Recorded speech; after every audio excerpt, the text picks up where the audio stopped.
आस्तीन को किस तरह स्टिच करना है।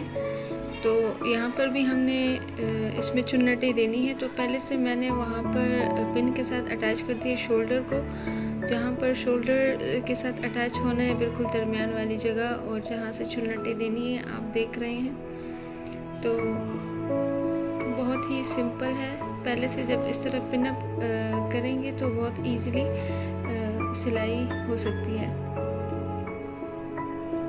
तो यहाँ से हम स्टिचिंग कर रहे हैं, और हम पहले से प्लेट फोल्ड कर चुके हैं और पिन के साथ अटैच किया हुआ था।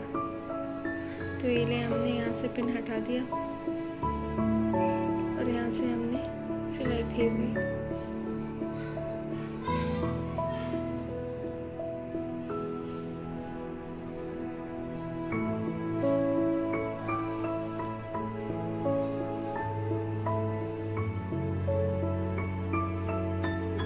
चलिए, ये हमारी आस्तीन कंप्लीट हो गई। अब इसकी फिनिशिंग आप देखें।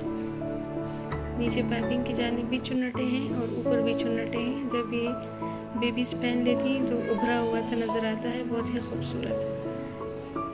मेरे चैनल को लाइक और सब्सक्राइब करें और बेल का आइकन दबाना ना भूलिएगा।